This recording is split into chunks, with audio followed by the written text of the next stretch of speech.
Hello and welcome back to the Something in the Wild podcast. I'm Tyler Smith as always, and I got a pretty little interesting little episode here for you guys. So I'm going to get right into it here.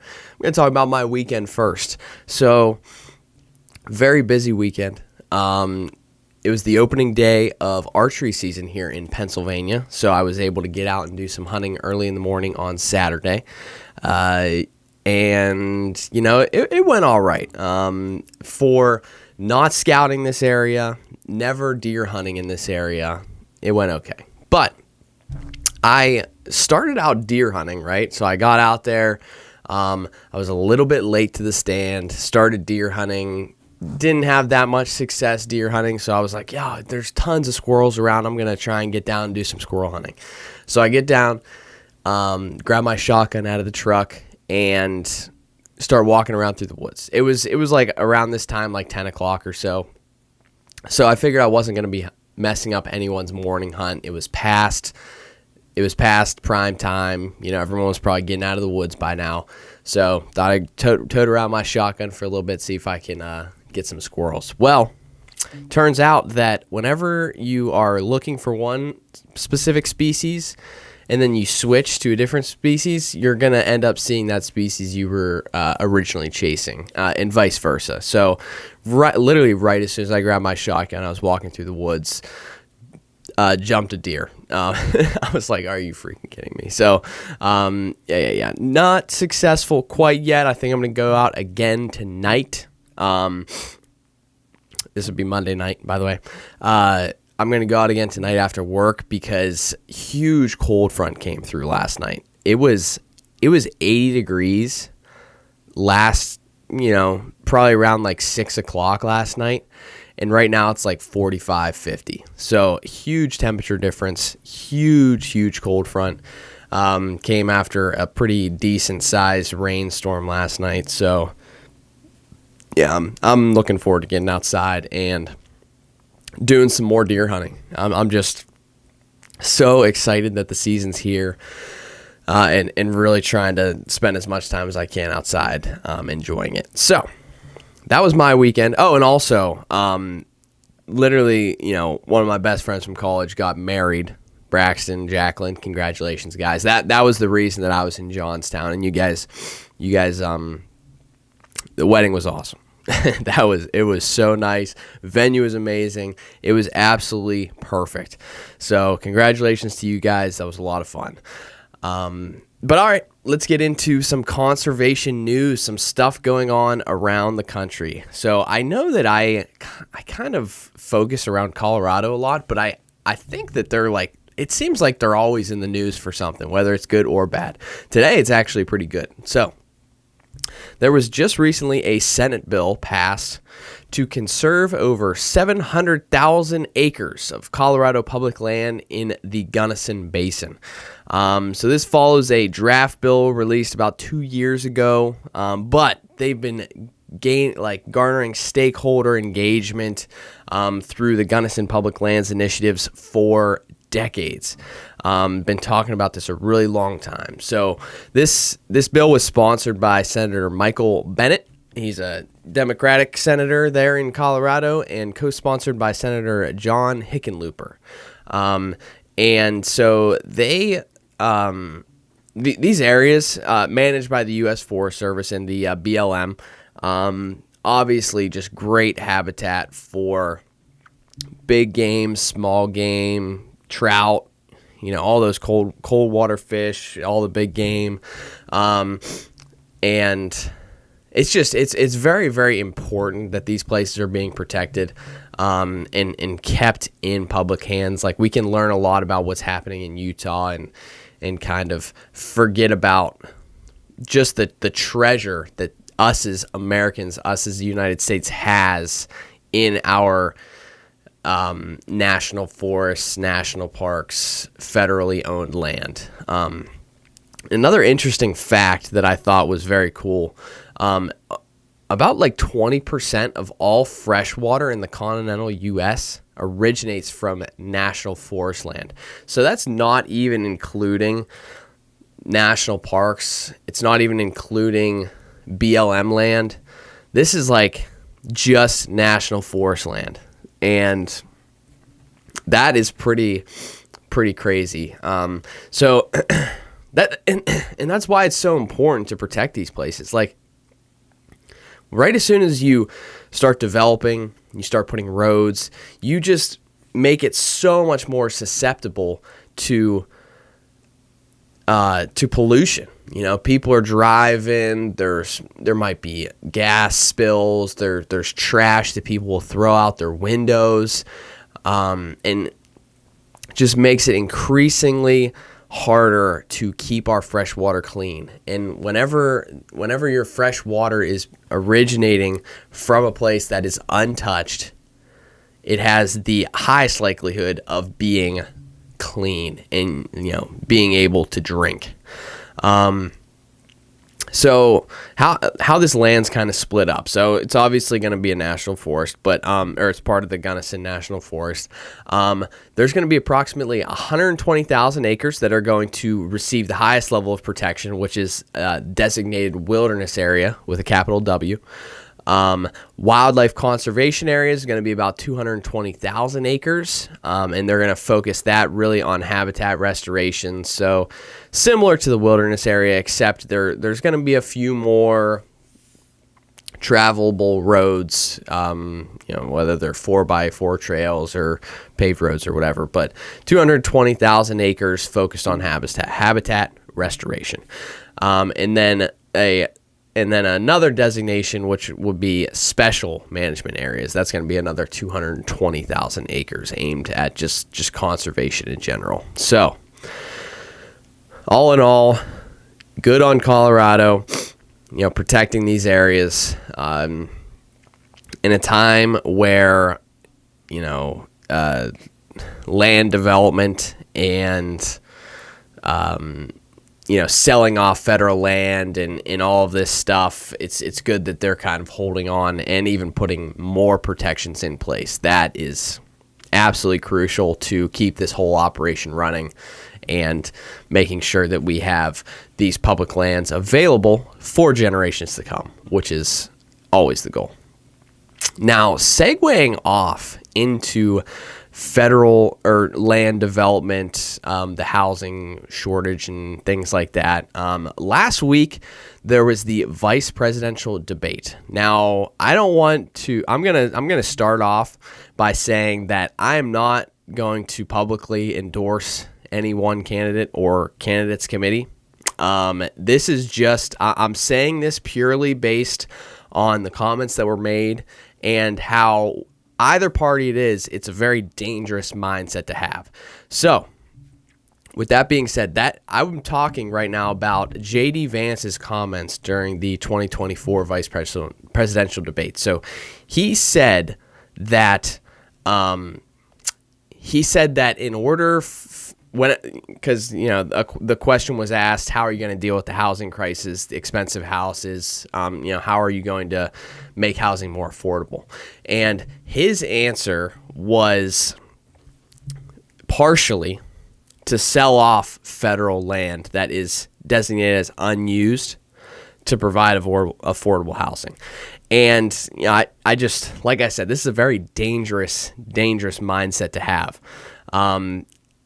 You think about how much space is around these cities, you know, how much suburb is around like each individual city. And you think like, okay, like we didn't use that land very well.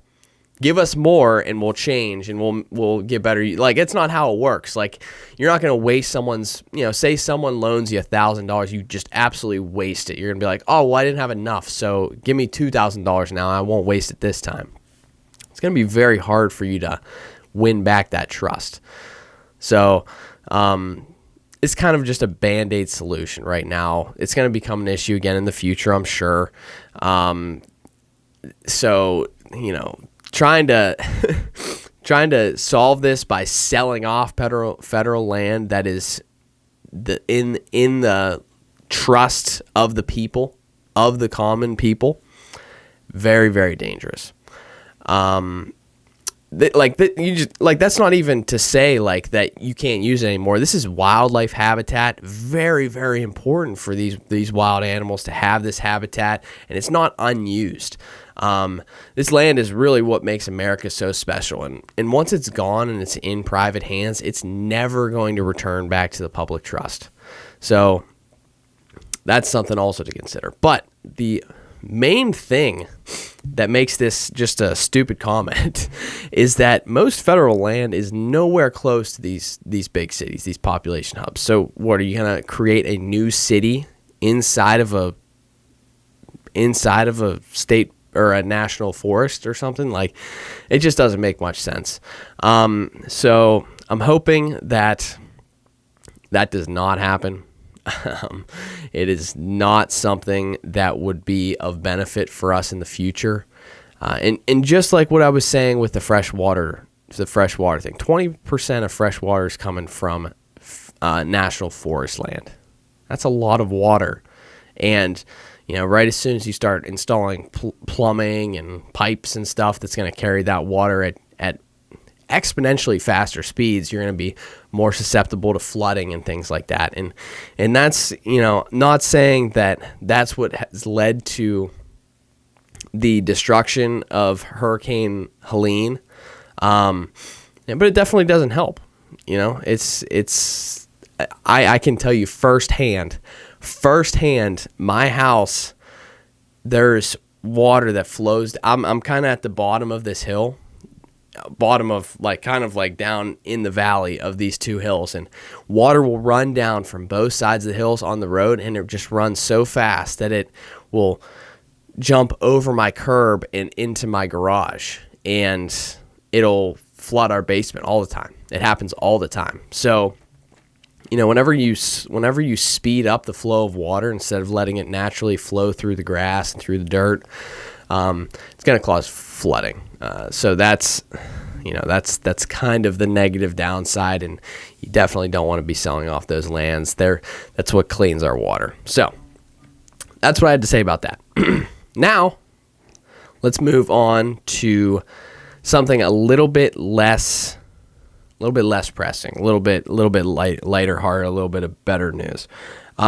So I want to talk about kind of some conservation organizations, specifically the Rocky Mountain Elk Foundation, and why, if you have the means and if you're interested in conservation and all this stuff, you're going to want to support some of these organizations. You can just choose one, but there's plenty of great ones. Rocky Mountain Elk Foundation, the TRCP, Conservation, or Teddy Roosevelt Conservation Partnership, BHA, Backcountry Hunters and Anglers.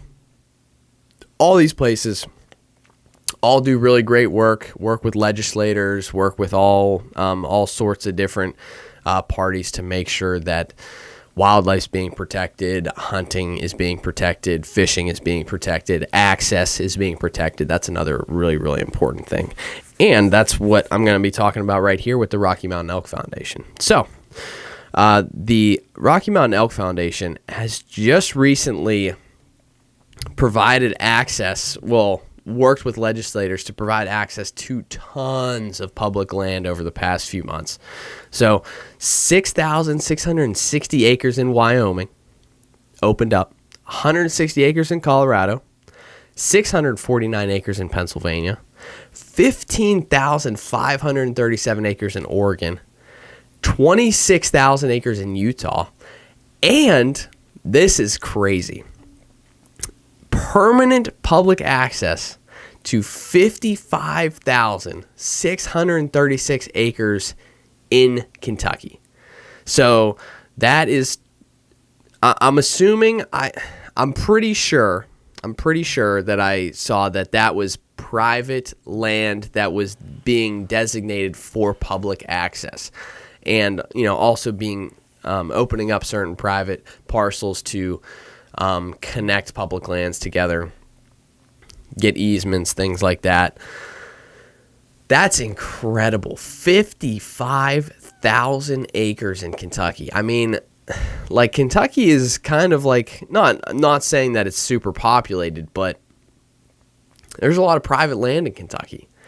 And being able to access 55,000 new acres there is really, really, really impressive. So good job on the Rocky Mountain Elk Foundation. I'm really looking forward to, more stuff that they have going on, because they do a lot of work in Pennsylvania with our elk herd, and our elk herd is expanding.